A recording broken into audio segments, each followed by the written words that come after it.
Lang yan naman, ang iingay ng mga to. Natutulog yung tao eh. Mga bango na nga. Oh, gising ka na pala, tol. Gawa nyo. Ang iingay nyo, alam nyong nagsisiesta yung tao. Minsan na nga lang makapagbakasyon dito eh. Sus, hapon na rin naman ay reklamador mo talaga. Nagtatawanan kasi kami nito ni Chong. Dahil yung si Mang Temyo ang biglang dubaan dito. Nagtatanong kung may nakita raw ba kaming baboy ramo, malaking aso kagabi. Nakakita raw kasi siya ng aswang. Kinain daw yung kambing niya, may dala pang itak eh. Ay nako talaga lang yan, tanda-tanda na naniniwala pa sa ganon. Akala ko naman kung anong pinagtatawanan nyo. Yun lang pala. Di nyo pa pinalampas, alam nyong matanda na yun. Nakakatawa kaya. Alam mo tol, basag trip ka talaga. Ano, umuwi ka lang ba rito para matulog? Hoy, desperas ng piyesta ngayon, lalo kang maiingayan kapag nagsimula yung mga diskuhan dyan sa sentro mabayang gabi. Dinig yun hanggang dito sa atin.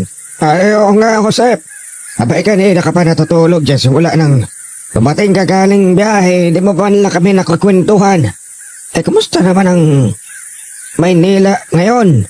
Siguro ay marami nang nagpapaligaya sa iyo ron, kaya minsan ka na lang umuwi rito, ano? Kayo talaga, Chong. Hindi ho. Busy lang ho ako sa trabaho. Kaya ngayon lang ako nakauwi. Trabaho lang ba?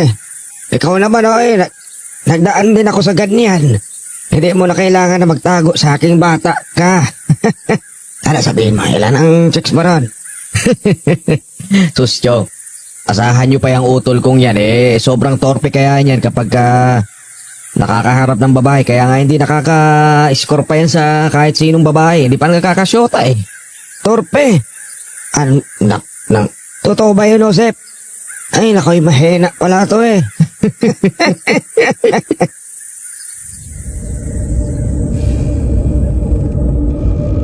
Sa kalagitnaan ng pambubuksa nila sa akin, napailing na lang ako. Dahil sanay naman talaga ako sa kalukuhan nilang dalawa, kahit noong bata pa lang ako. Ako nga pala si Joseph, pero tawagin niyo na lang akong Osep, dahil yun naman ang nakasanayan kong tawag sa akin ng lahat. Nangyari ang kwentong to, may 3 dekada o mahigit na rin yata ang nakakalipas.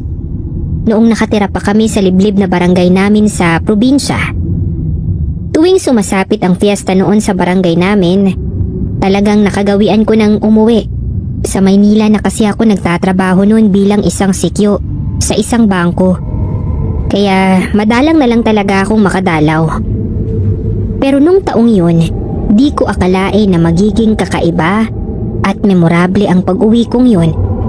Dahil sa isang karanasang hanggang ngayon ay nakatatak pa rin sa isip ko. At kung minsan ay naghahatid pa rin ng kilabot sa akin. Pati na rin sa mga taong napagkukwentuhan ko nito.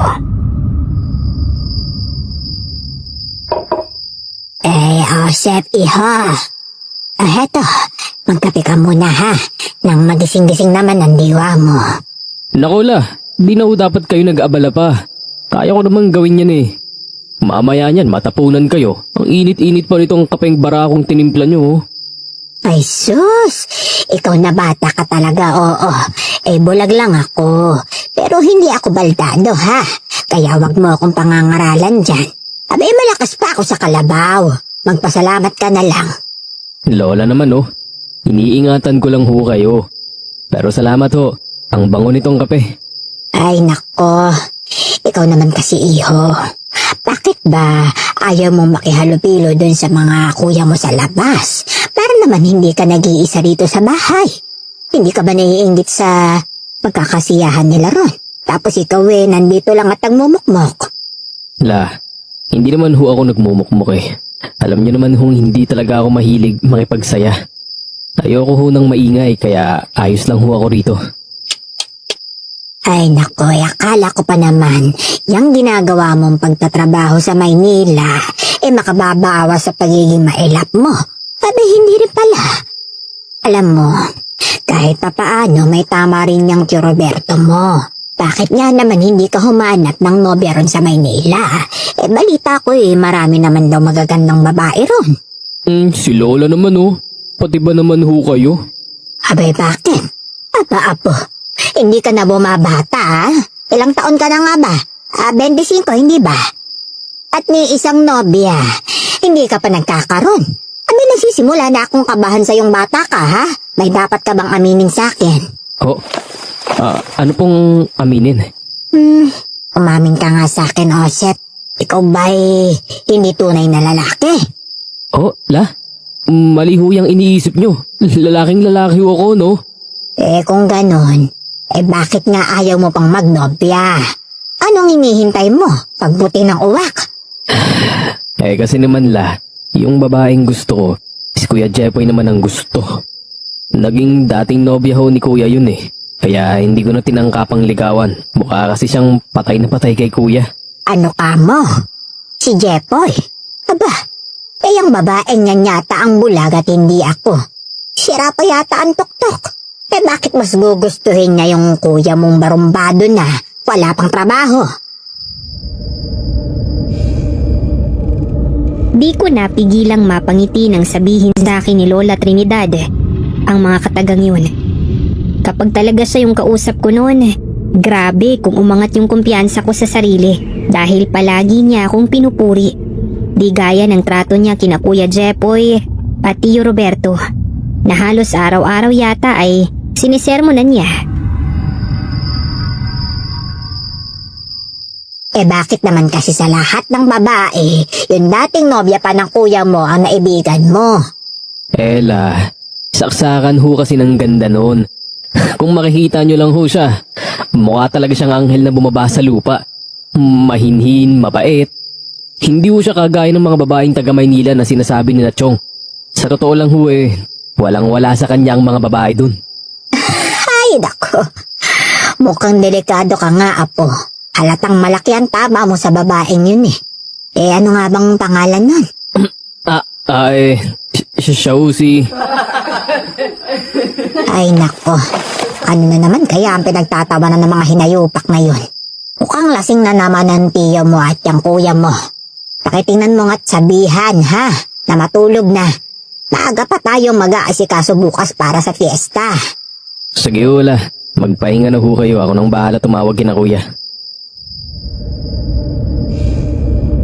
Sinundan ko ng tingin si Lola Trinidad hanggang sa makapasok na siya sa kwarto niya. Tapos, saka ako lumapit nun sa bintana para silipin sina Kuya Jepoy. At doon na lang sila sigawan dahil tinatamad naman akong lumabas. Nagtatawanan pa rin sila nung sumilip ako. Mula sa pwesto ko, naririnig ko rin kung anong mga sinasabi nila dahil ang lakas talaga ng boses ni na Kuya noon. Palibhasa'y mga lasing na. Mang Temyong, abulin mo! Baka sakaling makasalubong ka! Baka mahanap mo yung hinahanap mong aswang! Hanip talaga tong si Mang Temyong, ano? Kagabi pa yan nagtatanong tungkol sa babaeng sa baboy ramo daw. Nakita niyang tumatakbo sa daan eh. Ayaw pa kasi mag-asawa nito ni Mang Temyong kung ano-ano tuloy naiisip eh. Oo nga. Bay kulang lang sa romansa yan eh.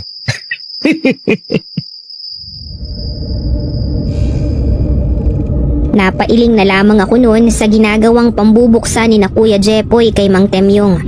Na nakita ko namang naglakad na lang palayo dala ang itak niya. At hindi na lang sila pinansin pa.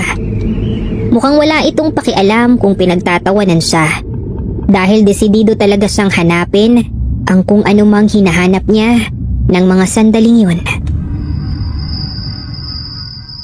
Kuya Chong, pumasok na kayo rito, sabi ni Lola. Maaga pa raw tayong gigising bukas dahil mag-aasikaso pa tayo para sa fiesta. Oo na, nandyan na, panira naman to eh. Kakasiyahan lang kami rito eh. Naku, tara na nga, Chong. Hep! Oy Kuya Chong, bago kayo pumasok, ligpitin niyo muna yung pinag-inuman niyo. Huwag niyo nang paabutan yan kay Lola, siguradong sermon na naman ang aabutin niyo dun. Ikaw naman, Jose, oy. Kita mo na ang gigiwang-giwang na kami na kuya mo rito. Ay, ikaw nang bahala dyan eh. Kaya mo na yan. Oo nga, tol. Kaya mo na yan. Pasok na kami, ha?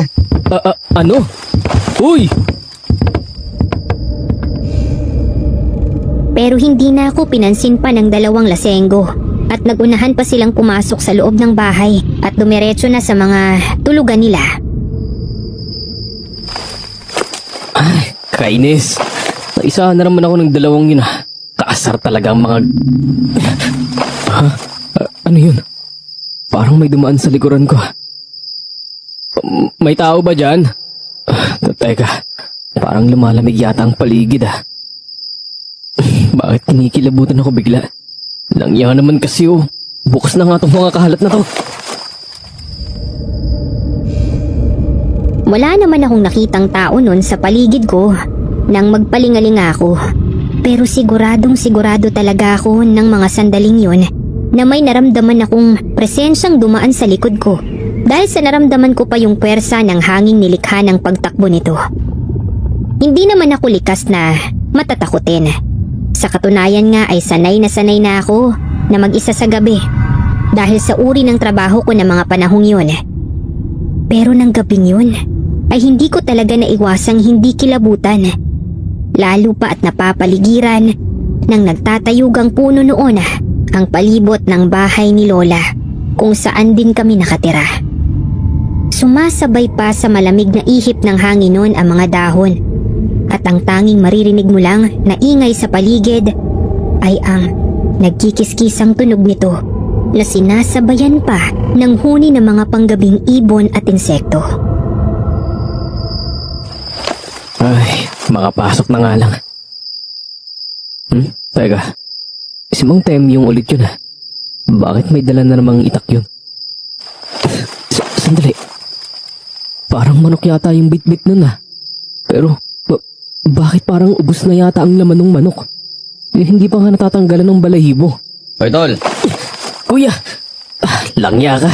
Bakit ka nang gugulat? Napakabagulatin mo naman. Ba't kasi hindi ka pa pumasok dun sa loob? Pinasilip ka na ni Lola dun sa kwarto. Hindi ka na raw niya nakita kaya ikaw na ang pinasundo sa akin. Ano ang sinisipat mo dyan? Kuya Jepoy, tingnan mo nga.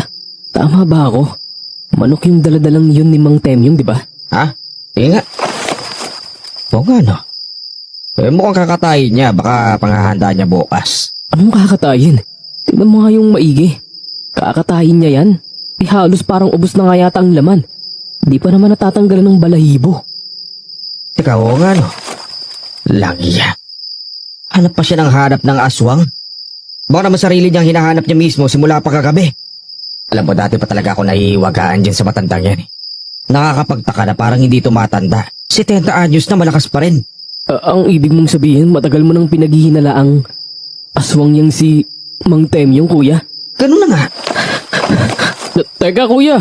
Bahala ka kapag ayaw mo pang pumasok sa loob pag ikaw itaswang dyan. Eto na, eto na!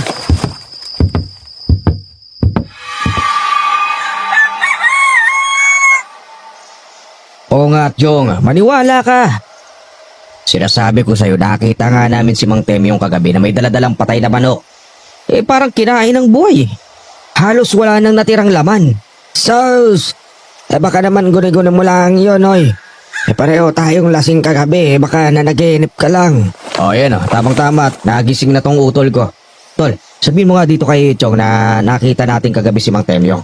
Hindi naniniwala Di ba, nagsasabi naman ako na totoo. Sinasabi ko kay Chong na baka nga aswang yan si Mang Temyong. Kaya kahit matanda na, malakas pa rin kaysa sa kalabaw Ay, ewan ko sa inyong dalawa. Itadamay niyo pa ako dyan sa pagtatalo niyo. Hayaan niyo na yung si Mang Temyong. Ba't ba pinoproblema niyo siya hindi naman kayo inaano? Tol, wag mo naman akong pangaralan. Tignan mo nga muna yung itsura mo. Halata namang hindi ka nakatulog dahil sa kakaisip ng nakita natin kagabi. Babing ka na lang. Huwag mo nga akong igaya sa'yo, kuya. Hindi ako naniniwala sa aswang. Yabang mo naman. Kapon ko pa napapansin yung asta mo Bakit? Kaya mo na babuto mo ngayon? Bigla na lang akong tinindigan ni Kuya Jepoy noon na para bang naghahamon siya ng away. Ako naman, agad na umakmang papalag din. Dahil sa totoo lang ay napipiko na ako. Totoo kasi ang sinasabi ni Kuya Jepoy noon na hindi nga ako nakatulog kagabi dahil kakaisip kay Mang Temyong. Naduduwag kasi talaga akong isiping posibleng ang may katotohanan ng sinasabi niya na isa nga itong aswang. Pero nahihiya akong aminin yun sa kanila. Nagsing ako nang sabihin kong hindi ako naniniwala sa aswang. at iba pang nilalang na di nakikita ng normal na mata. Dahil ang totoo, bata pa lang ako ay marami na akong mga kakaibang karanasan sa probinsya namin. Nga pala, si Mang Temyong ay isang matandang binatang kabarangay namin noon na may-ari din ng malawak na bukiring nakapaligid sa mga tinitirhan namin. Siya ang pinakamalapit sa lahat ng kapitbahay namin. Marami siyang mga alagang hayop gaya ng baka, kalabaw, kambing, baboy, manok, pato at itik. Pero bata pa lang kaming lahat, talagang misteryoso na para sa amin ang matanda. Lalo pa at wala rin itong ni isa man lang na kamag-anak na nakatira sa lugar na yon. Talagang papalag ka na, no? Ikaw nakapag Maynila ka lang, akala mo kung sino ka na. Gwardya ka lang naman dyan sa Maynila. Kesa naman sa'yo, hanggang ngayon tambay pa rin at walang pangarap sa buhay. Abat, Hoy, ano bang pinagkakaguluhan nyo dyan, ha? Nag-aaway ba kayo? Ako, umayos kayo, ha? May bisita tayo. Otomatiko kaming naghiwalay agad ni Kuya Jepoy nang humahangos na sumilip mula sa likuran ni Lola noon ang isang napakagandang mukha ng babae na halos makalaglag ng pangako. teka, Alicia? Ikaw na ba yan? Oo, Jepoy. Ako nga to. Kamusta? Tagal nating di nagkita mula nung... Susi, kalimutan mo na yun. Kaya ka ba nandito kasi napatawad mo na ako? Makikipagbalikan ka sa akin, ano? Sira? Hindi, no? Nakikipamiesta lang ako. Kaya naisipan kong dalawin din tong si Lola Trinidad. Siya yung namimiss ko, no? Hindi ikaw. Kunwari pa to. Sabihin mo, hindi mo lang matis na hindi mo ako makita eh. Ang yabang mo, no? Kung totoo si mas gwapo naman tong kapatid mo kaysa sa'yo, no? Dapat nga itong si Osep na lang ang ninobyo ko, hindi ikaw eh. Ay, hello Osep! Kamusta ka na? Balita ko Manila boy ka na raw ah. Bigla na lamang akong pinamulahan nun sa mukha dahil sa sinabing yun ni Alicia, ang isa sa mga naging ex-girlfriend noon ni Kuya, na siya ring babaeng matagal ko nang hinahangaan. Bigla kong naalala yung naging usapan namin ni Lola kagabi, kaya sandali akong natulala. Pero natauhan ako agad nang bigla niya akong balingan at batiin. Ha? Oo. Sa Maynila nga ako nagtatrabaho ngayon, Alicia. Kita mo na? Buti na lang talaga at hindi kayo magkaugali nitong kuya mo, no? Batugan kaya yung isang yan, saksakan pa ng babaero. O siya, iwanan ko muna kayo ha. Dumaan lang naman talaga ako dito para batiin si Lola Trinidad eh. Lola, sige na po una na po ako ulit. May bibisitahin pa ho akong kaibigan eh. Hindi ka man lang ba muna kakain, iha? Marami kaming inihanda rito. Oh, may lechong baboy pa. Hindi na po la. Busog naman po ako sa kinain kong manok kagabi. Mamaya na lang ho siguro. Kapag nagutom ako, babalik po ako. Sige, Osep, bye! Tango na lang noon ang tanging naisagot ko kay Alicia dahil talagang natutulala na naman ako sa ganda niya. Mula ulo hanggang paa, wala yatang pangit sa kanya. Parang mas lalo pa nga siyang gumanda ngayon. Lalo rin siyang pumuti at bumagay sa kanya ang bahagyang pananaba niya kesa katawan niya noon na sobra talagang payat. Muli na lamang akong natauhan noon nang utusan ako bigla ni Lola. Osep, apo! Kumilos ka nga at hanapin mo yung malansa at amoy bulok dito sa loob ng bahay. Nakakahiya sa bisita kanina eh. Umaalingasaw. Hindi lang ako makapagreklamo. Mabaho? Wala naman ho akong naaamoy kanina. Saan ho ba banda yung naamoy nyo? Abay, ewan ko. Biglang nawala yung amoy eh. Pero maghanap ka pa rin, apo ha. Para kapag dumating na yung bisita, hindi maaamoy ang mabaho dito sa bahay. Saan ho ba galing yung amoy la? Nasaan po yung mabahong amoy na aamoy nyo kanina? Kanina doon sa may kusina habang nagtitimpla ako ng kape. Pero naamoy ko rin dito sa salas ngayon lang eh. Likas talagang malakas ang pangamoy ni Lola Trinidad, kaya agad akong sumunod sa kanya. Una akong nagpunta nun sa kusina dahil wala namang kaming naaamoy sa salas. Pagdating ko doon, agad ngang umalingasaw ang mabahong amoy. Napalinga ako sa bukas na bintana ng kusina, nakatabi ng pintuan naming papunta sa likod bahay. Mukhang dun sa labas nangagaling ng mabahong amoy ah. Dito nga. Langya, kadiri. Bakit may nabubulok na laman ng loob ng baboy dito? Kuya Jepoy! Chong! Halika kayo rito. May papakita ako. Hoy, huwag kang makasigaw dyan. Akala namin kung napano ka na eh. Nakakadiri kasi to. Sino ba ang nagtapon nito dito sa tapat ng bintana? Tingnan nyo, inuud na oh. Kadiri. Hindi ako. Hoy, Jepoy. Ikaw ba nagtapon nito? O anong ako? Paano naman ako magtatapon ng laman loob ng baboy dyan? Kagabi lang naman tayo naglechon, di ba? Isang buwan na tayong puro gulay. Mapupurga na nga ako eh. Base sa itsura niyan, mukhang ilang araw na yan nabubulok dyan. Ngayon lang nangangamoy. Sino naman bang magtatapon nito? Kayo lang naman ang nandito ah. Imposible namang si Lola. Huwag mo kaming pagbintangan. Nasabi ko naman sa'yo, kagabi lang kami nagkatay ng baboy eh. At saka nakita mo naman na niluto rin naman namin pati yung laman loob nung kinatay namin kagabi. Tapos ginawa namin pulutan. Teka, wala namang mahilig na makiraan dito sa atin. Kundi si Mang Temyong. Siya nga. Sinasabi ko na nga ba, may hindi talaga tamang nangyayari sa matandang yun. Bakit naman dito pa magtatapon ng laman loob yang si Mang Temyong? Mas malawak naman ang lupa niya kaysa sa bakuran natin ah. Ano ba siya? Nagpapakahirap? Malay mo, may iba pang dahilan.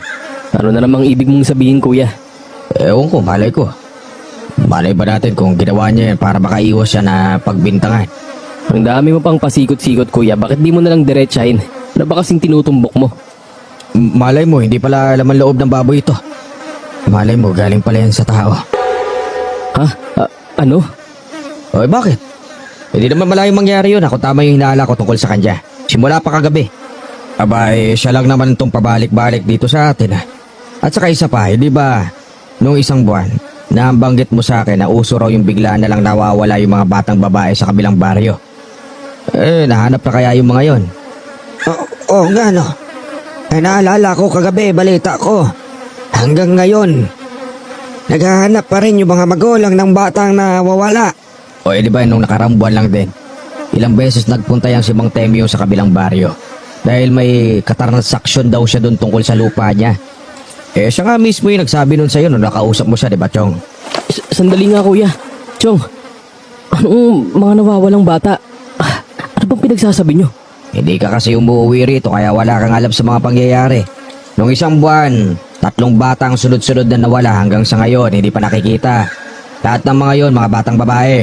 Tapos meron na naman daw nung isang araw, dito mismo sa baryo natin, anak ni Aling Nora. Walang yan ka talaga, Jepoy, oh. Diyan sa mga sinasabi mo, kahit ako nakukumbinsi kung may itinatago yang si Mang Temyong. Ay, Diyos ko, kinikilabutan ako, ha? Ipinakita sa amin ni Chong noon ang nagtatayuan niyang mga balahibo sa braso. Pero bigla siyang natigilan nang mapalingon siya sa likod namin ni Kuya Jepoy. Hoy, Chong, anong problema mo? Ba't bigla ka namang natulala dyan? Huwag kayong maingay at huwag kayong lilingon sa likod. Ako nakatingin dito sa direksyon natin si Mang Temyong. Ano? Tangina, Chong, nandiyan pa ba? Ay, huwag kayong pahahalatang dalawa at tara na. Pumasok na tayo sa loob. Mukhang lalapit na siya rito sa atin. Para tuloy kaming mga siraulong nagunahan nun sa pagpasok sa loob ng bahay nang hindi na pinagkakaabalahan pang lumingon sa likuran namin. Basta, nagsiksikan kami ng sabay-sabay nun sa pintuan dahil sa sobrang kaba. Kahit si Chong na siyang nagsabi sa aming wag daw kaming pahalata, ganon din yung ginawa. Siya pa nga ang naunang tumakbo sa pintuan. Gago ka, Chong. Ay, abay, pasensyahan. Abay, natakot din ako nung nakita kong papalapit siya sa atin eh. Nagtalo pa ang dalawa nun. Pero iniwan ko na sila sa may kusina at bumalik na lang ako sa kwarto ko. Pagkatapos nun, Di na ulit ako lumabas. Nagdahilan na lang ako kay Lola na biglang sumakit kako yung ulo ko. Kaya si Natsong ang nautusang maglinis nung nabubulok na lamang loob doon sa likod bahay. Kahit si Lola, nagtaka kung sinong nagtapon nun. Pero hindi na namin sinabi sa kanya ang hinala namin. Inis na inis tuloy nun si Chong sa akin dahil nabaling sa kanya ang utos. Diring-diri pa siya habang nililinis yung bulok na laman loob. Dahil dinig na dinig ko yung pagrereklamo niya mula doon sa kwarto ko. Manipis na plywood lang naman kasi ang dingding ng bahay namin. Kaya dinig mo ang ingay mula sa labas. Gusto ko sana siyang pagtawanan. Kung normal na araw lang sana yon. Pero hindi ko maialis ang kilabot nun sa buong katawan ko. Dahil sa mga binanggit ni na kuya sa akin kanina. Tungkol kay Mang Temyong at sa mga nawawalang bata. Bandang kinagabihan na ng fiesta nang muli akong maalimpungatan dahil sa malakas na sunod-sunod na katok na narinig ko sa labas ng pintuan ng bahay namin. Napabalikwas ako agad ng pagbangon habang kumakalabog ng malakas ang dibdib ko dahil sa kaba. Nakarinig ako ng mga naglalakad na yabag sa may salas na siyang bungad paglabas mula sa kwarto ko. Sinong nariyan? Taping gabi na. Tapos na ang pistahan ah. Lola! Lola Trinidad! Ako ito si Alicia. Pwede po bang buksan niyo po itong pintuan? Ha? Si Alicia, anong ginagawa niya dito sa oras ng gabi?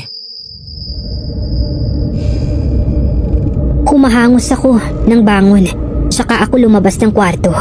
Naabutan kong kabubukas lang ni Lola ng pintuan. Nabungaran ko sa labas ng bahay si Alicia, na mukhang di mapakali at panay ang lingon sa paligid at sa likuran niya. Ay ha, akala ko umuwi ka na. Ano't naparito ka pa dis oras na ng gabi. Lola, tulungan niyo po ako. May humahabol po sa akin eh. Ano ka mo? Oo siya. Halika. Bilisan mo pumasok na sa loob. Ako na hong magsasara ng pintuan la. Nagkusa na akong tulungan si Lola sa pagkandado no ng pintuan namin nang hindi inaalis ang tingin ko kay Alicia. Kita ko ang sobrang takot sa mukha niya ng mga sandaling yun dahil nanginginig pa ang katawan niya. Oh, iha. Ito ang tubig. Uminom ka muna't nang kumalma ka kahit papaano, ha? Maraming salamat po, Lola. Sino bang umahabol sa'yo, Alicia? Saka bakit kakamoy nahabol? Hindi ko po alam eh. Basta, may nakita na lang po akong lalaki dyan sa may daan nung pauwi na po ako tapos nakita kong lalapitan niya ako kaya natakot po ako. Kaya tumakbo po ako na napakabilis. Ay, Diyos ko. Buti na lang po malapit na po ako dito kaya dito na po ako dumiretso. Pasensya na po ah. Namukhaan mo man lang ba yung lalaki? Anong itsura? Hindi ko siya ganong mamukhaan eh kasi madilim po yung daan. Pero, mukha po siyang matanda, Lola. Tapos may suksok po siyang itak sa tagiliran niya eh. Tapos nakasandong puti. Tapos yung pang ibaba niya, parang kaki. Mukha naman po siyang normal pero napasin ko sobrang pula po ng mata niya, nakakatakot. Teka, parang si... Ano yun, Osep? Sorry, hindi kita naintindihan. Wala. Nagtanong lang ako kung bakit ba kasi nasa labas ka pa. Kanina pa nag-uwian ng mga dayong nakifiesta, di ba? Malapit ang mag-alas 12 ng madaling araw eh. Pero bago pa masagot ni Alicia noon ang tanong ko, bigla na lang sumulpot si Kuya Jepoy at nakisingit sa usapan. Alicia, anong ginagawa mo rito? Sinasabi ko na nga ba hindi mo pa rin ako matitiis, ano? Tayo na ba ulit? Ay, sus! Ikaw nga'y tumigil-tigil, Jepoy, ha? Kung ano-ano pang sinasabi mo riyan eh, kita mong natatakot na nga itong dalaga. May humahabol daw sa kanya sa labas kanina. Kaya dito siya napatakbo. Mabuti na lang at malapit na siya rito nang mangyari yun. Ay, naku. Ewan ko ba, ibang-iba na talaga ang panahon ngayon. Napakadelikado na ng paligid. Ano kanyo? May umahabol sa inyo? Oo nga, ang kulit mo rin no. May dala pang araw na itak. Paloko yun ah. Bigla na lang nagmadali nun si Kuya Jepoy na sumilip sa bintana ng salas namin. Tila nagpapasikat sa dati niyang nobya.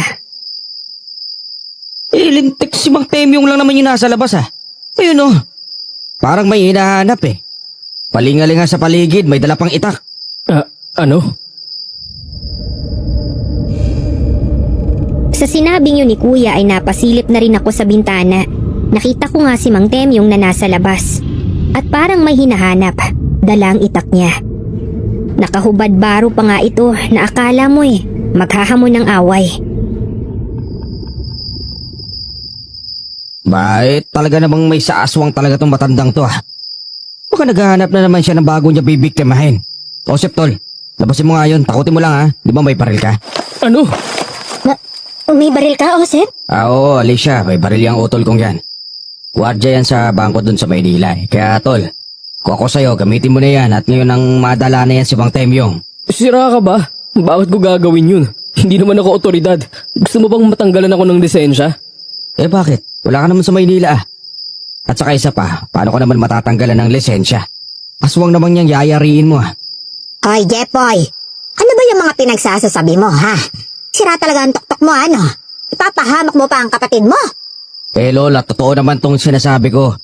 Matagal na talaga ako naiiwagaan dyan kay Mang Temyong Pagkatapos nun, tuloy-tuloy na ikinwento ni Kuya Jepoy kay Lola kung bakit niya pinaghihinala ang aswang si Mang Temyong.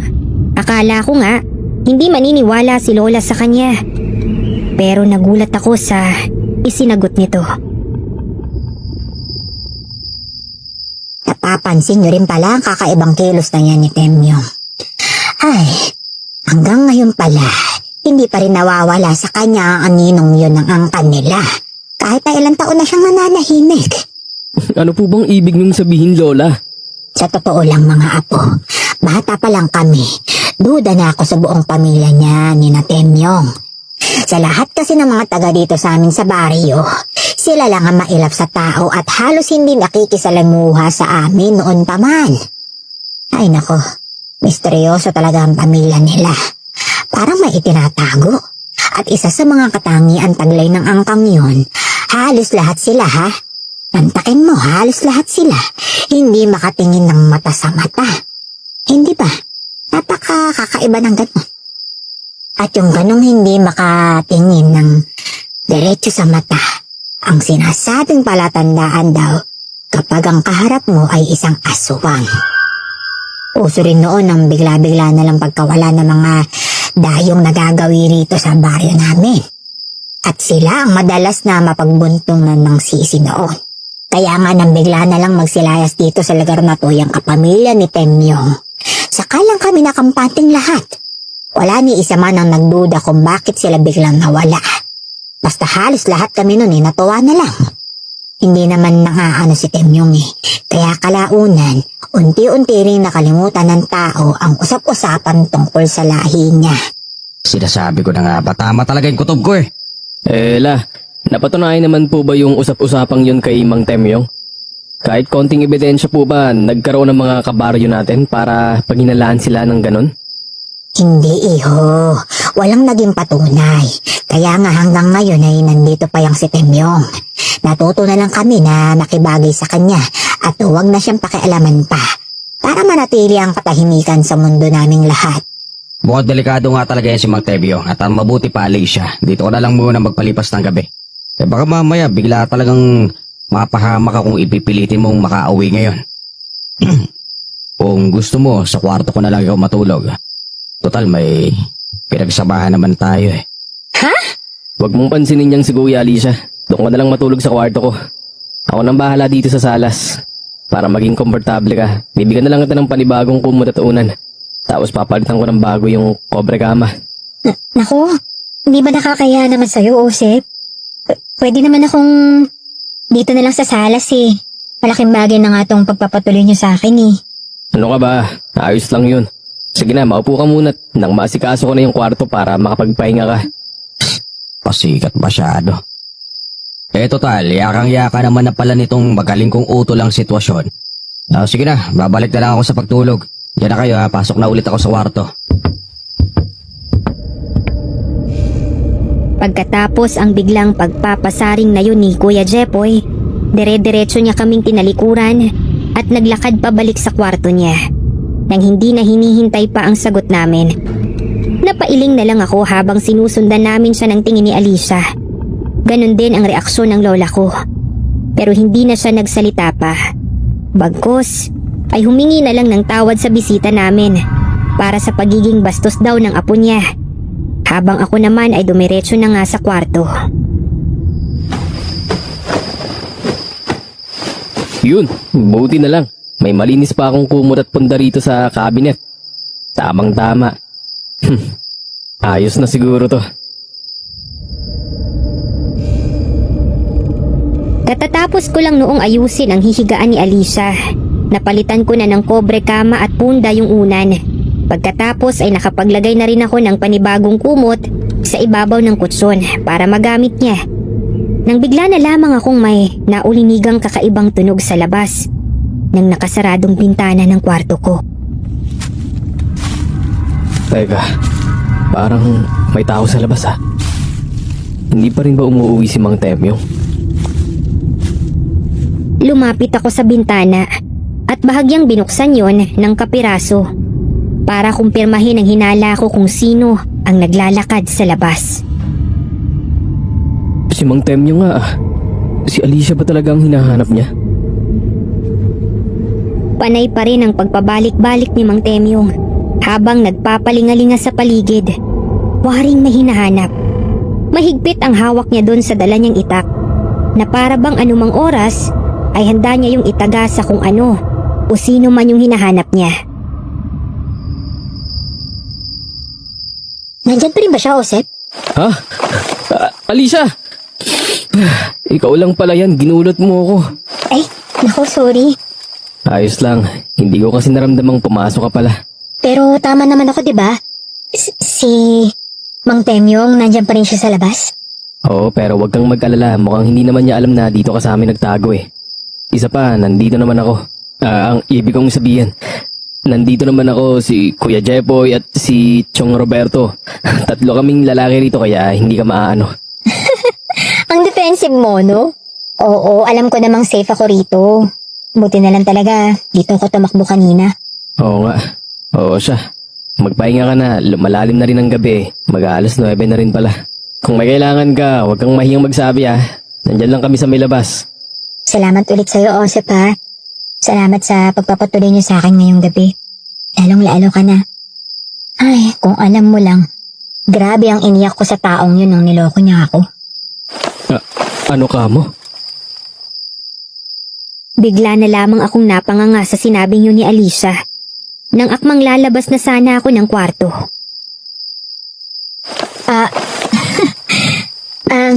Naisip ko lang kasi yun bigla. Pasensya na, ha?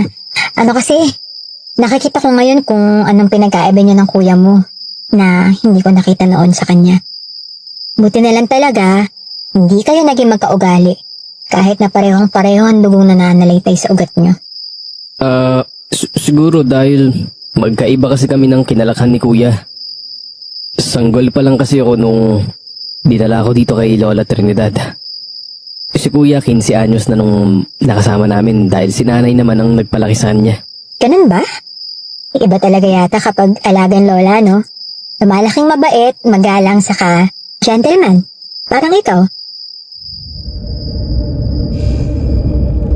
Pakiramdam ko noon ay simpulan na ng kamatis yung tenga ko dahil nararamdaman ko ang panginginit noon. Napaiwas na lang ako ng tingin kay Alicia para itago ang nararamdaman ko ng mga sandaling yun. Sasagot na sana ako pero bigla naman akong may narinig na kakaiba. Teka, ano na naman yun? Yun ah.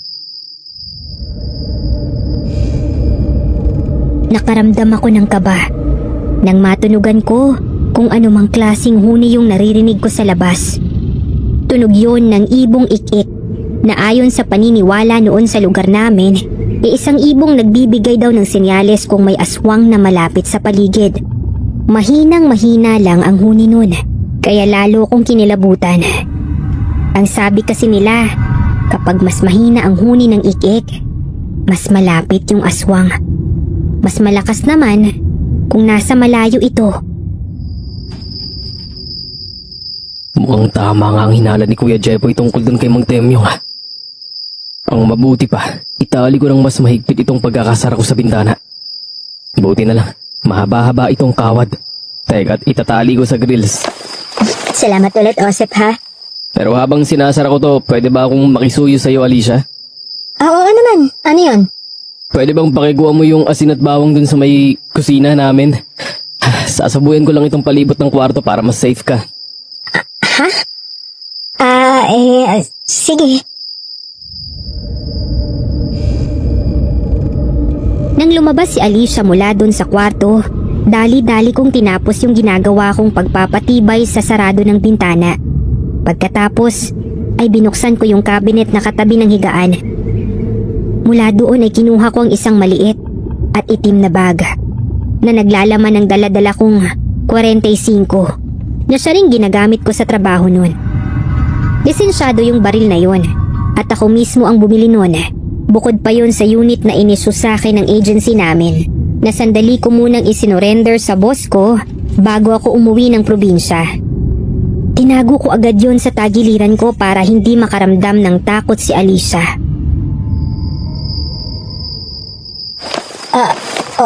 Osep, ito na yung pinapakuha mo. Salamat.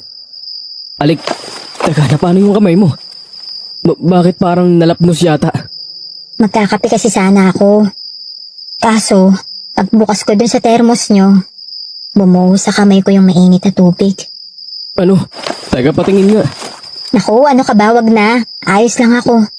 Binuhusan ko agad ng suka para hindi lumobo at magtubig. Pasensya ka na ha. Nakialam ako dun sa lalagyanan nyo ng pampalasa. Ano ka ba? Ayos lang yun. Akin na yung asin at bawang. Pagkaabot pa lang sa akin ni Alicia, sinabuyan ko na agad ng asin ang buong paligid ng kwarto.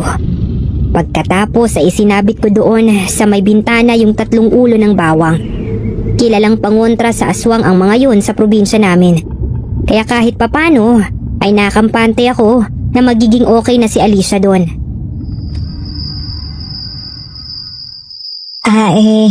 Salamat ulit, Osep ha. Pero, pwede na ba ako matulog? Pasensya na ha. Medyo inaantok na kasi ako eh. Tama na yan? Ganun ba? O sige, lalabas na ako. Ikaw na lang ang magpatay ng ilaw ha. Sige, salamat ulit. Mukhang antok na nga siya. Pagsaraduhan daw ba ako? Ay, makahiga na nga rin. Osep, iho. Ay, Lola, nandyan pala kayo. Inayos ko lang ho yung higaan ni Alicia, tsaka naglagay na rin ako ng pangontra sa kwarto niya sa aswang. Ay, pero nga pala, nihintay kita, iho, dahil may gusto akong itanong sa'yo. Ano po yun, La? Abay, yan bang babaeng kinukwento mo sa akin kagabi? Si, ano nga ngalan no? Si Alicia ba yun? Ano ho? Sus! Hindi mo na kailangan maglihim sa akin, Osep. Sa tensyon pa lang na namumuo sa pagitan nyo ng Kuya Jepoy mo kanina, nahulaan ko na kaagad yun. La, wala naman ho akong balak na ligawan si Alicia. Alam kong hindi magandang tingnan yun. Ayoko rin namang gawin yun kay Kuya. Kahit na hindi maganda ang sama namin ngayon. Baka lalo lang din yun makasira sa amin. Paaalalahanan pa nga lang sana kita tungkol dun eh. Lalo pat mukhang yung kuya mo, may gusto pa rin yan sa dating nobya niya. Ay total naman, matagal mo nang itinatago yung nararamdaman mo. Siguro mas mabuting ipagpatuloy mo na lang ang pagtatago niya. Ayokong magkasira kayong magkapatid dahil lang sa babae. Oo, La. Alam ko ho yun. O siya, ako'y matutulog na ha. Ikaw nang bahala rito. Sige po, La. Pahinga na ho kayo. Nang maglakad na si Lola, papasok sa kwarto niya, doon ko palang napakawalan ang malalim na buntong hininga na kanina ko pa kinikimkim. Di ko mapigilang malungkot sa naging pag-uusap namin ni Lola. Alam ko namang tama siya. Walang magandang maidudulot kung Ngayon ako puporma kay Alicia. Gayong halata namang gusto pa rin siya ng kapatid ko. Dahil tuloy sa kakaisip tungkol doon, halos mag-iisang oras na yata akong nakahiga, hindi pa rin ako dinadalaw ng antok. Panay ang baling ko sa kaliwat kanan pero hindi talaga ako dinadalaw ng antok. Kaya naisipan ko na lang na bumangon. Pumasok ako sa kusina at ang una kong tinignan agad ay kung may laman pa ba yung thermos. Naalala ko kasing naitapon nga pala ni Alicia yon.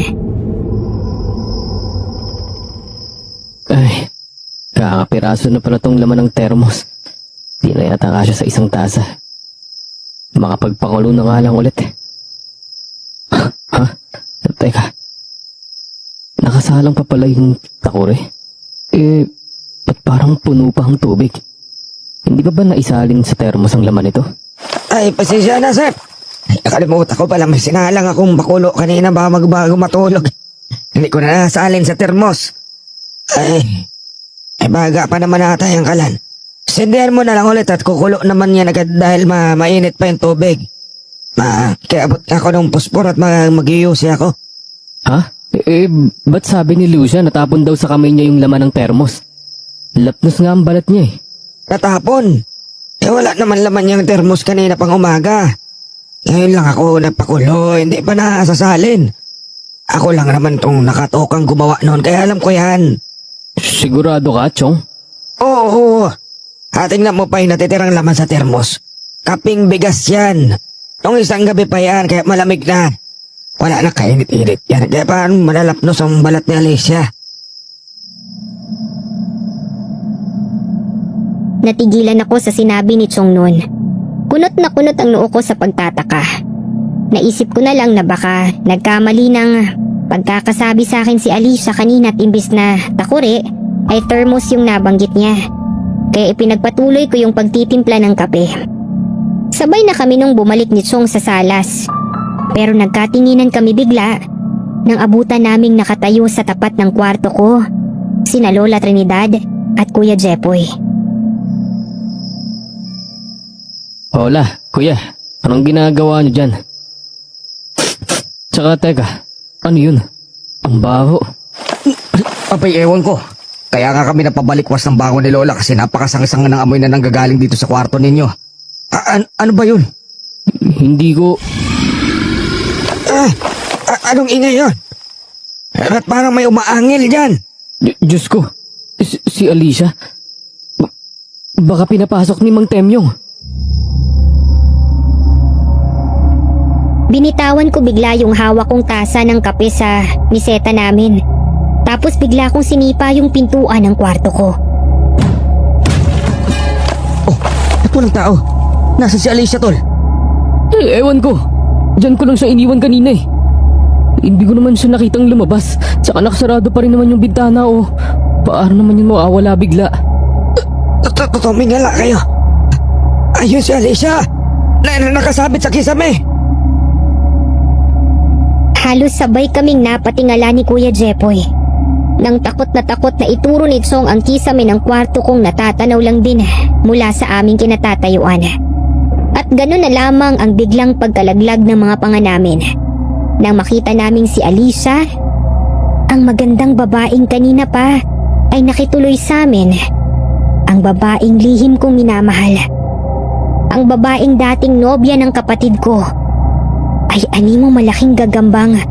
Nakakunyapit ngayon ng patalikod sa kisame.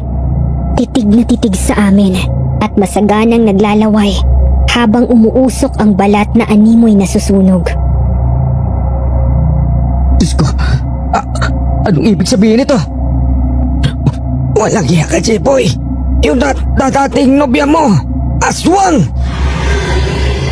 Punyay masi, tuloy sa raming pito! Di ko alam kung paanong sa sobrang taranta ko ng mga sandaling yon ay nagawa ko pa ring isara pabalik ang pintuan ng kwarto ko bago pa tuluyang tumalon si Alicia mula sa pagkakakapit niya sa kisame. Dinig ko pa noon ang malakas na pagtama ng katawan niya sa pinto. Inagyan. Sabihin niyo nga sa akin na nanaginip lang ako, hindi ba? Ay, Diyos ko, ano bang nangyayari rito? Hindi ko kayo maintindihan. Ayun si Alicia! Aswang! Ano ka mo? Aswang? Kaya pala nung utusan ko siyang kumuha ng asin at bawang kanina, nalapnos ang balat niya. Ang sabi niya sa akin, natapon daw yung mainit na tubig sa kamay niya galing sa termos. Pero hindi naman pala naisalin ni Chong ang pinapakulo niyang tubig kanina. Ano? Eh di dapat doon pa lang nagduda ka na. Mahina pa na tong kokote mo. Ako pa ang mahina, kuya. Baka nakakalimutan mo ikaw ang dating nobyo ni Alicia. Hindi mo man lang ba yun nahalata? Paano kung mahalata? Isunota ko lang naman yun para maka-score ako. Uwis, buti na lang walang nangyari sa akin kahit kailan. Kundi habang buhay ako makakaisip na at masusuka na. Nakakasiping ako ng aswang. Yan ang napapala ng sobrang kahiligan mo. Di ka pa ba napapaisip sa dami ng babaeng nakarelasyon mo? Ilan ang sigurado kang totoong tao? Sa sinabi kong yun ay talagang natigilan si Kuya Jepoy. Di siya nakapagsalita at parang nanghina bigla ang tuhod niya. Dahil napaupo siya sa mahabang silyang hinihigaan ko kanina. Nasapupan niya ang sariling ulo. Teka, kaya ba hinahamol ni Mang Tem yung kanina yung si Alicia? Dahil alam niyang pareho silang aswang. Anong aswang ang pinagsasabi mo? Sinong may sabi sa inyong aswang ako? Halos mapaigtad kaming lahat. Pati na rin si Lola nang biglang may magsalita sa bintana ng salas namin. Na hindi namin namalayang nakaawang pala ng bahagya ang pagkakabukas. Ha? Mang Temyong? Masyado kayong nagpapaniwala sa chismis. Hindi ako aswang o ang kahit na sino sa angkan ko. Ang angka namin nauna ng manirahan dito bago pa man dumating ang mga kalulululohan ninyo. Kami ang pumuksa sa lahat ng aswang na nakatira sa baryong ito para matirhan din ng tao. Mga wala kayong utang na loob. Pero hindi na sumagot pa si Mang Temyong noon. Bagkos ay bigla na lamang siyang nawala sa bintana. Namalaya na lang namin na sinipa niya bigla yung pintuan namin. Kaya bumukas yun nang walang kahirap-hirap. Pagkatapos ay dire-diretso siyang nagtungo sa harap ng kwarto ko. At ganun din ang ginawa niya sa pintuan nun. Punyeta kang aswang ka! Ilang baboy at manok ko ang tinira mo! Ikaw rin ang bumibiktima sa mga nawawalang batang babae sa mga karating baryo, di ba? Balak po kong unahing patayin, kaya nandito ka, no? Alam mong binayaran na ako para patayin ka. Galit na galit si Alicia at bigla na lang dinamba si Mang Temyong nang makita niya ito. Lalo pang dumami ang laway na tumutulo mula sa bibig niya. Habang ang balat niya naman ay patuloy pa rin sa pag-usok. Habang nalalapnos ito. Dahil sa pangontrang nilagay ko sa loob ng kwarto kanina. Halatang yon ang nakapagpahina sa kanya. Kaya talagang nangamoy ang itinatago niyang baho. Mang Temyong, huwag niyo siyang palalabasin sa loob ng kwarto. Mahina siya dyan dahil sa asin at bawang na inilagay ko kanina. Chong, pwede ho bang ipasok niyo muna si Lola sa kwarto? Magtago muna kayo dun. Ako muna rito. Sige. Papayag agad ah. Tuwag ka talaga, Chong. Yun ang dapat, kuya. Kaya ikaw, magtago ka na rin dun. At baka mapaano ka pa rito. Mukhang di lang si Mang Temyo ang target ng aswang na to. Mukhang pati ikaw. Balak niyang gantian ka. Kaya niya inilagay dun sa tapat ng bintana ng kusina yung mga laman loob ng baboy. Alam ko may mga aswang talagang mahilig maglagay ng ganon sa tapat ng bahay ng gusto niyang biktimahin. Dahil isa yon sa paraan nila para magbigay ng babala sa mga kaaway nila na malapit ka na nilang patayin. Ano? Saan mo naman nakakuha yan? Eh di sa comics. Kaya bilisan mo na, magtago ka na rin dun. Paano ka, tol? May protection ako. Bigla kong hinugot yung 45 na kanina pa nakasukbit sa tagiliran ko. Buti na lang talaga ay naisipan kong kunin yun sa cabinet bago ako lumabas ng kwarto kanina. Nang makita yun ni Kuya Jepoy, napatango na lang siya ng sunod-sunod. Pagkatapos, tumakbo na siya pasunod kina Chong at Lola. Mang Temyong, Kaya niyo pa po ba? Mukhang hirap na kayo dyan ah. Di ako sinagot ni Mang Temyong. Nagpatuloy lang siya sa pagwasiwas niya ng taga kay Alicia, na ngayon ay parang mas lalo pang lumalakas at hindi iniinda ang epekto ng asin at bawang sa kanya. Matindi ang pagnanasa niyang patayin ang matandang nasa harapan niya. Dahil nakita kong pinahaba niya bigla yung matutulis niyang kuko sa kamay at mukhang yun yung balak niyang ipangkitil sa buhay nito. Matanda na rin naman kasi si Mang Temyong. Kahit pa sa edad niya ay mukha pa siyang maskulado, hindi maikakailang mahina na rin siya. At hindi na kaya ang ganun katagal na pakikipagpambuno sa aswang. Kaya kahit nanginginig ang kamay ko noon, ay hinawakan ko ng maigi ang baril na hawak ko. At sa ko yung itinutok sa ulo ni Alicia, na hinawakan naman ni Mang Temyong para hindi ito makawala. Barilin mo! Barilin mo, bata! Barilin mo!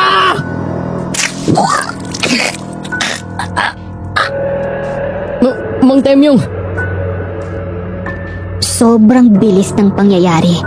Basta ang alam ko, bigla na lang sumirit doon ang dugo sa lalamunan ni Mang Temyong. Pagkatapos yung kalmutin ni Alicia, kitang-kita ko kung paanong biglang humandusay sa sahig ng kwarto ko ang matanda, na agad hinigit ang kumot na nasa ibabaw ng papag para ampatin ang pagbulwak ng sariling dugo niya. Diyos ko! Mang Temyong! Akma ko na sanang kakalabitin ang gatilyo ng baril ko, pero bigla na namang gumapang si Alicia sa dingding ng kwarto, paakyat sa kisame. Daig pa niya ang butike at gagamba na parabang sanay na sanay siyang gawin yun. Ibinukan niya ang kanyang bunganga, kaya mas lalo pang tumulo mula doon ang mas masaganang laway na hindi ko alam kung bakit sobrang lapot at umaalingasaw ang baho. Tol, umalis ka dyan! Tatambahan ka niya! Ano? Hindi ko nagawang umiwas sa pag-atake niyo ni Alicia. Mula sa kisame ay bigla na lamang siyang tumalon sa akin, kaya napahiga ako sa sahig habang siya naman ay nasa ibabaw ko. Tumalsik mula sa tagiliran ko ang baril, kaya hindi ako nakapalag kay Alicia. Iniumang niya ang kamay niya at umakmang kakalmutin din ako ng kanyang kuko, tulad ng ginawa niya kay Mang Temyong. Pero isang malakas na putok ng baril ang bigla na lang umalingaw-ngaw sa paligid. Namalayan ko na lamang na napaigik na si Alicia sa sakit bago siya biglang umatras mula sa pagkakadagan sa akin. Hawak ang tinamaang balikat niya, habang si Chong bigla na lang nabitawan ng baril ko na siyang pinaputok niya kay Alicia. Diyos ko po! Lumayo ka sa akin! Huwag ka lalapit! Biglang nagtatakbo si Chong palabas ng bahay at agad naman siyang sinundan ni Alicia, na noon ay galit na galit. Wala sa amin ang nakapag-react agad dahil sa bilis ng pangyayari, kundi pa muling nagsalita si Mang Temyong. Tinanong niya kung wala ba raw kaming balak na sundan ang suhi namin. Sigurado raw napatay ito kapag naabutan ni Alicia. Dali-dali akong tumayo mula sa pagkakasalampak sa sahig at muling dinampot ang baril ko. Pagkatapos, pati yung itak ni Mang Temyong ay kinuha ko rin at iniabot kay Kuya. Kuya! Bilisan mo! Baka hindi natin abutan si Chong! Bakit ako? Huwag mo namang unahin ang kaduwagan mo, Kuya! Gusto mo bang makain ng aswang si Chong? Wala nang nagawa pa si Kuya Jepoy kundi ang sumunod sa akin nang hilahin ko siya sa kwelyo palabas ng bahay. Bitawan mo ako! Bitawan mo ako! Alimaw ka! Ayun si Chong, Kuya. Hila-hila ni Alicia. Muli ay kinasa ko ang baril ko nang makita kong kinakaladkad ni Alicia si Chong papunta sa talahiban habang nakasabunot siya sa buhok nito. Hoy! Isang putok ng baril ulit ang pinakawalan ko, pero hindi nun tinamaan si Alicia. Napalingon lang ito sa amin, pagkatapos ay mas binilisan ang lakad niya at ang ginagawang pagkaladkad sa tsuhin ko. Kaya dali-dali akong tumakbo papalapit sa kanya. Nakasunod na lang sa akin si kuya. Pero halatang wala pa rin siya sa sarili.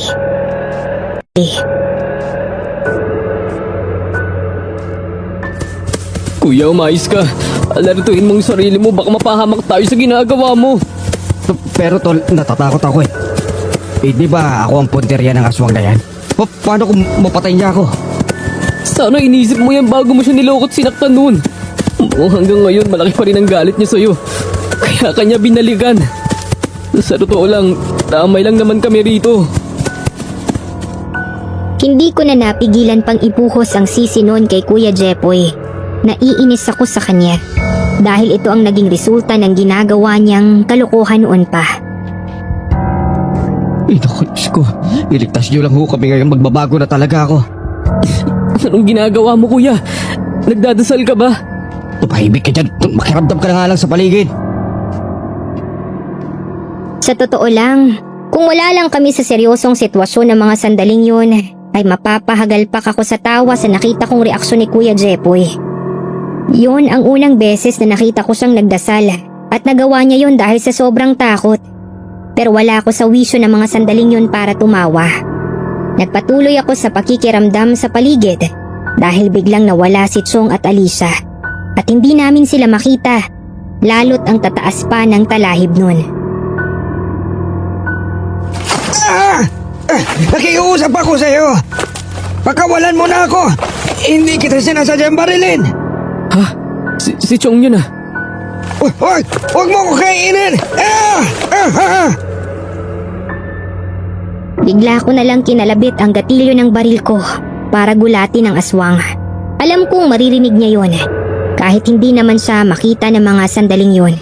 Bukod sa siguradong maaamoy niya ang amoy ng pulburang humalo sa hangin. Chong! Chong! Nasaan ka? Andito ako. Joseph! Joseph! Doon, Tol. Doon sila. Oo nga, tara na kuya. Natatakot ako, Tol. Napabuga na lang ako noon ng hangin. Pagkatapos ay napahilamos sa sarili kong mukha. Sa sobrang inis, wala akong nagawa kundi iwan siya doon sa pwesto niya at puntahan si Chong na mukhang malapit ng kainin ni Alicia. Inabutan kong hawak-hawak ni Alicia si Chong pati warik at tila ba naghahanda na yung aswang na wakwakin ang siya ng suhin kung hindi naman makapalag. Asa! Tulungan mo ako! Alicia! Pakawalan mong Chong ko! Pero inangilan lang ako ni Alicia. Pagkatapos ay bigla niyang inihagi si Chong papunta sa akin. Kaya pareho kaming napasalampak na naman sa lupa. Tapos bigla na namang nawala si Alicia sa harapan ko. Bagkos ay ramdam na ramdam namin na iniikutan niya kami sa pinakamabilis na paraang kaya niya. Diyos ko, Joseph. Mukhang dito na yata tayo mamamatay. Ano ka ba, Chong? Huwag kang magsalita ng ganyan. Ayoko pang mamatay dito, no? Galit na galit si Alicia. Gustong gusto niyang patayin ang kuya mo, Seth. Sabi niya, si Jepoy daw ang dahilan kung bakit siya nagkaganon. Si Jepoy daw ang may gawa kung bakit siya naging halimaw. Paano nangyari yun, Chong? Anong ibig niyong sabihin? Ay, ewan ko, wala akong pake. Gusto ko na lang umuwi. Maging alerto ka lang. Chong, nandyan pa siya sa paligid. Ayoko na. Bigla na namang nagtatakbo si Chong palayo. Para siyang biglang nawala sa sarili. Chong, huwag kang tumakbo, baka bigla kanyang Susubukan ko sanang habulin si Chong pero bigla akong napaatras. Nang maya-maya, humarang si Alicia sa dadaanan ko. Pero sa pagkakataong to, hindi galit ang nakita ko sa mukha niya, kundi lungkot at sakit. Alicia, huwag kang lalapit. Babariling kita ulit.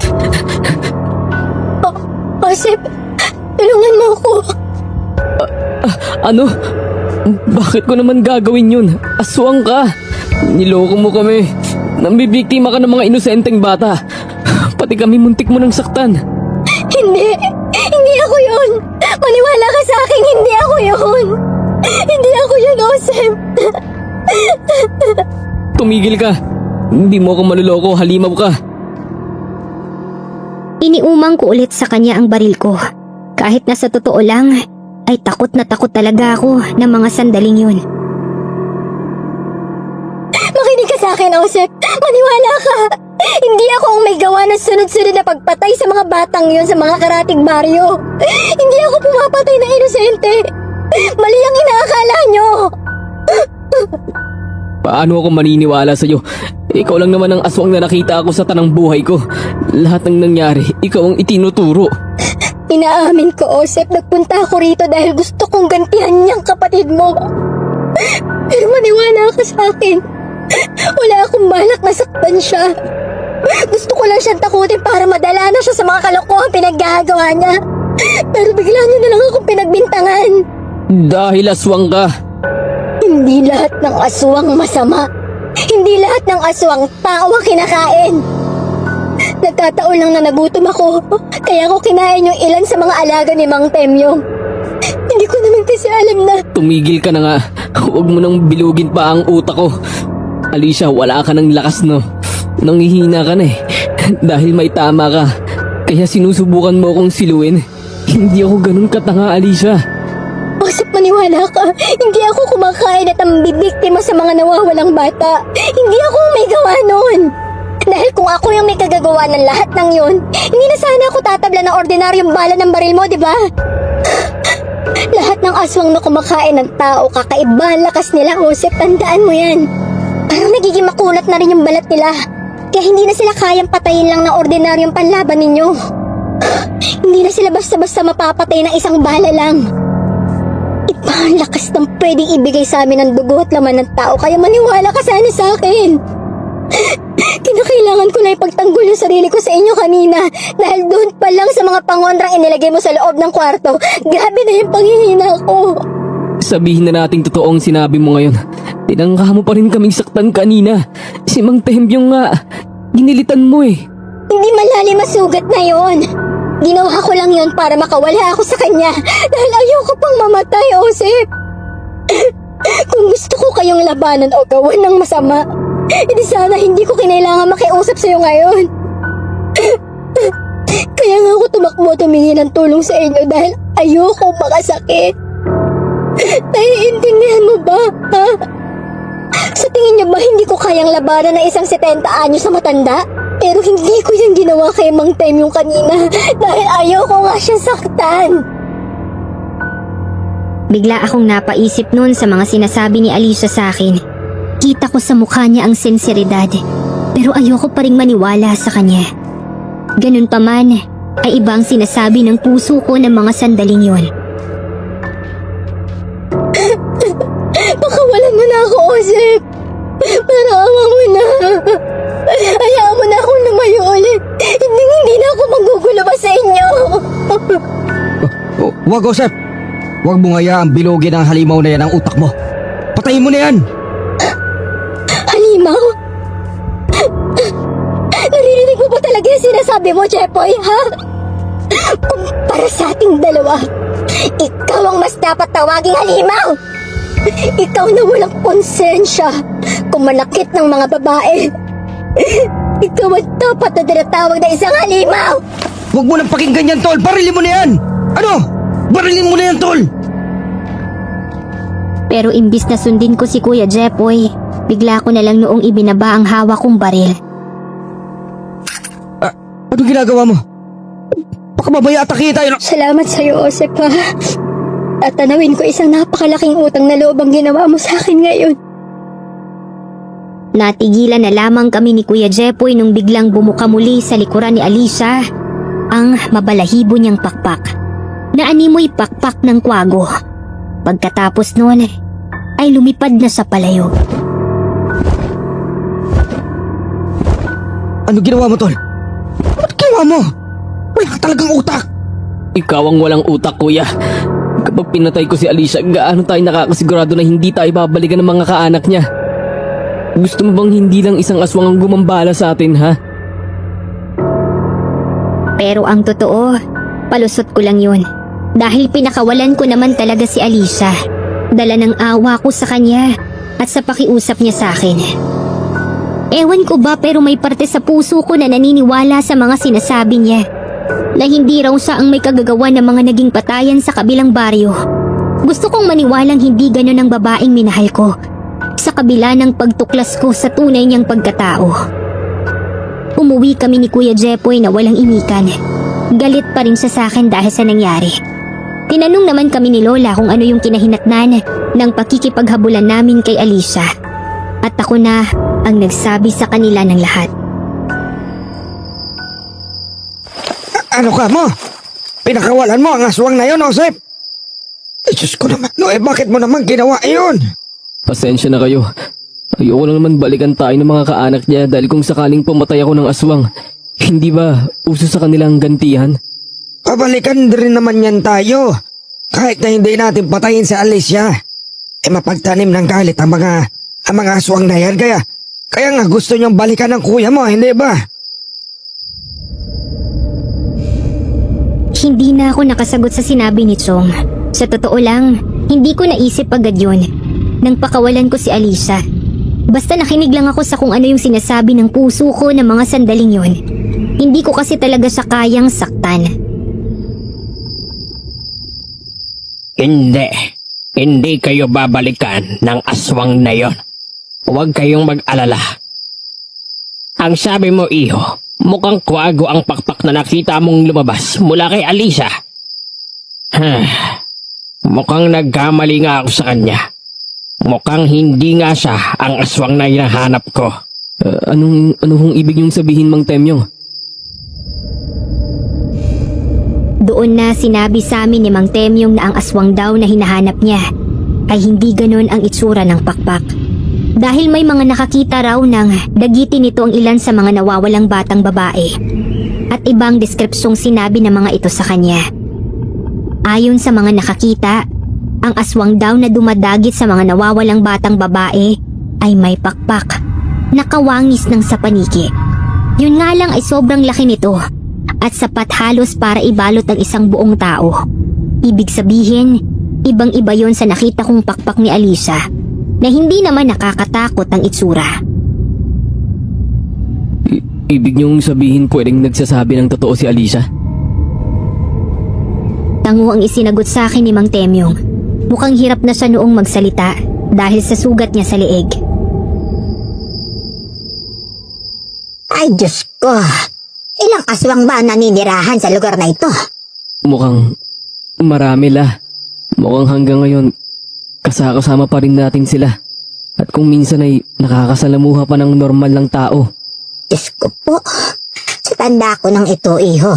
Hindi ko akalaing mapatutunayan ko pa sa sarili ko na totoo nga palang may aswang. Pero ibig sabihin yan, hindi pa rin tayo ligtas. Paano kung kahit yung si Alicia balikan din tayo? Dapat kasi hindi mo na siya pinakawalan kagabi, tol eh. Kung may babalikan man siya dito, kuya, ikaw lang yun. Ikaw lang naman ang nanakit sa kanya, di ba? Natahimik na lang nun si kuya at hindi na sumagot pa. Nang gabing yun, halos hindi ako nakatulog. Inabot na ng umagay, gising na gising pa rin ako dahil sa mga nangyari. Ni hindi ako dinalaw kahit katiting man lang na antok. Nung magliwanag na, si Chong ay naisipang magpunta ng maaga sa bukid dahil may trabaho daw siya doon. Ayaw niya raw kasing magpaabot ng gabi. Bandang 3:00 ng hapon nung umuwi siyang humahangos pabalik sa amin. O, Chong, bakit hinihingal ka? Anong nangyari? May humahabol na naman ba sa'yo? Sabi ko na nga ba't babalikan tayo ng Alicia yan eh. Nasaan ang baril mo? Ilabas mo na! Hindi. Walang umahabol sa akin. May ibabalita lang ako sa inyo. Ano yun, Chong? Galing ako ng bayan ngayon. Nag-deliver ako ng sibuyas at bawang sa palengke. Dumating ako doon kanina. Nakita ko na nagkukumpulan ng mga tao. Parang may pinagkakaguluhan.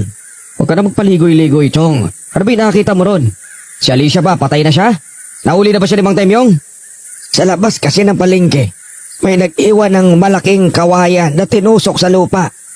Sa itaas ng kawayan, nakasabit doon yung isang pares ng malalaking pakpak na pistolong parang maniki. Mukhang may nag-iwan doon para ipakita sa tao na sa wakas Wala na ang aswang na nambibiktima ng mga bata. Diyos ko, totoo ba yan? Oo, inang. At sa tingin ko, si Mang Temyong ang nakahuli dahil sabi nung isang nagtanim sa palayan niya. Kagabi pa raw siya nagpunta ng bayan. Pagkaalis rito sa atin. Si Temyong? Hindi ba't may sugat pa siya? Sa kalagitnaan ng pag-uusap namin yun ni Nachong, Kuya Jepoy at Lola, bigla na lang sumulpot sa harapan namin si Mang Temyong at sinabing hindi raw siya ang nanghuli ng aswang na nakitang nakabalandra sa bayan. Wala raw siyang kinalaman doon dahil nagpunta lang naman daw siya doon para ipatahi yung sugat niya. Kaya nga raw siya nagpunta nun sa amin ay dahil gusto niyang alamin kung kami ba yung may kagagawa nun. Pero agad akong umiling. Hindi rin ho kami, Mang Temyong. Ay, hayaan nyo na. Ang mahalaga, sa wakas ay nabawasan na rin ang banta sa lugar natin. Hindi na tayo palaging matatakot. Oo, pero nakapagtataka lang kasi lang. Kagabi, takot na takot pa tayo kasi. Nalaman natin na hindi pala iisang aswang lang ang meron dito sa atin. Tapos, biglang malalaman natin, namatay na yung isa sa kanila. Nasa ganoon kaming pag-uusap nang bigla na lang may bumagsak na kung ano doon sa harapan namin. Kasabay ng malalakas na pagaspas na narinig namin sa ibabaw ng bubungan. 3:00 pa lang noon ng hapon kaya nagkatinginan kaming lahat habang ramdam kong pare-pareho kaming kinakabahan. Kahit si Mang Temyong hindi agad nakaumang. Buti na lang simula kagabi ay hindi ko na inalis sa pagkakasukbit sa tagiliran ko yung baril ko. Hinugot ko agad yon bago ako nagpatiuna sa labas. Teka, ano to? Kalansay ba to? Kalansay nga yan, Osep! Ano yan? Saan galing yan? Diyos ko po, tol. Pumasa ko na ulit dito. Si Alicia. Ayun sa may puno! Nilingon ko yung direksyong itinuro ni Kuya Jepoy at nakita ko nang nakatayo dun si Alicia. Nagkukubli siya sa lilim ng puno, doon sa may parteng hindi gaanong nasisinagan ng araw.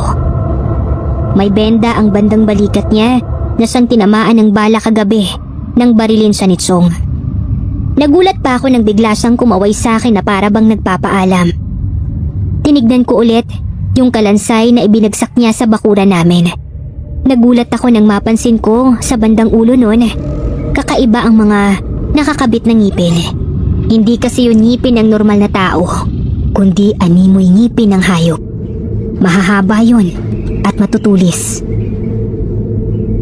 Mukhang hindi kalansay ng aswang tong dinala ni Alicia sa atin. Kuya Jepoy, Chong, Mang Temyong, ito ang kalansay ng aswang na may-ari ng pakpak na nandoon sa bahay kanina. Sa tingin ko si Alicia ang pumatay doon. Pero paano niya nagawa yun? Hindi ba't sugatan siya? Biglang nakisingit si Mang Temyong noon sa usapan namin. Ipinaliwanag niya na mukhang nasa mataas na uri daw ng aswang si Alicia. Kaya mabilis lang nitong napaslang ang aswang na gumagambala sa mga karatig naming baryo. Doon ay tinapik pa niya ako sa balikat. Sinabi niya sa akin na tama lang daw ang ginawa ko na pagpapakawala kay Alicia kagabi. Dahil kung nakinig daw ako kay Kuya Jepoy at ipinagpilitan ko pa rin daw na labanan o patayin si Alicia, malamang ay ubos na kami ngayon. Mukhang kabilang daw ang angkan na pinanggagalingan ni Alicia sa mga lahing nagbalik loob na sa Diyos. Kaya maswerte raw kami. Parang napahiya tuloy noon si Kuya Jepoy dahil nakita ko siyang napayuko. Nang lingunin ko naman si Alicia sa pwesto niya kanina, wala na siya doon. Ang nakita na lang namin ay ang malanormal na ibon lamang niyang figura na lumilipad palayo. Pagkatapos noon, nawala na siya sa paningin namin. Mukhang wala na siya, tol. Umalis na siya. Buti na lang. Diyos ko. Buti na lang talaga at yung mabait na aswang ang naisipan natin patuloyin dito sa bahay kagabi.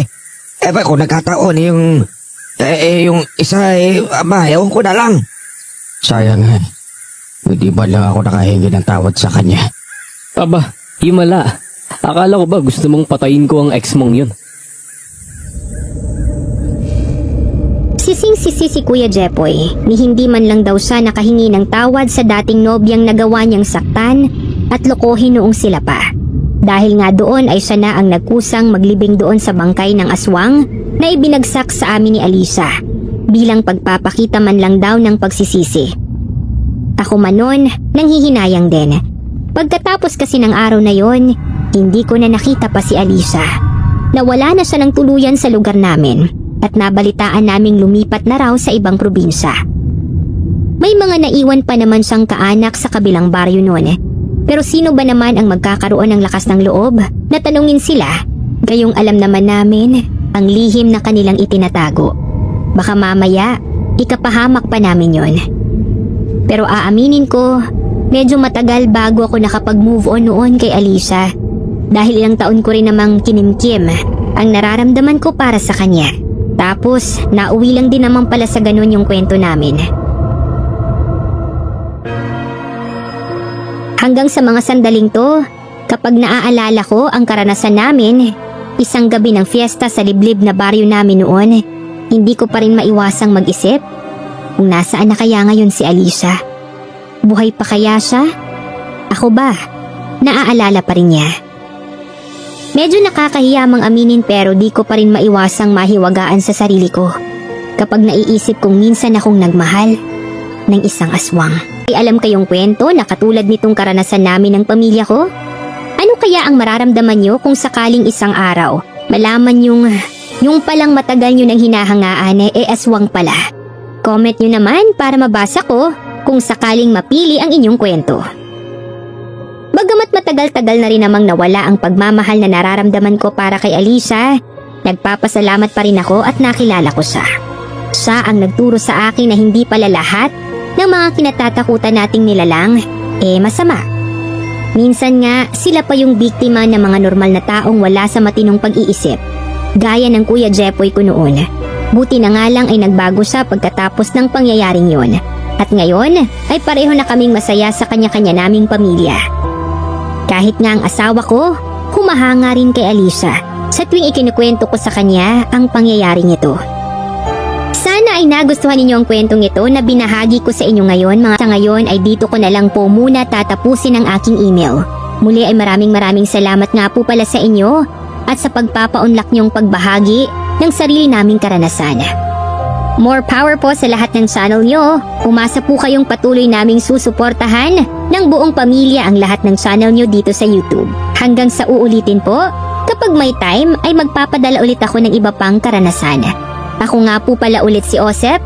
Hanggang dito na lamang.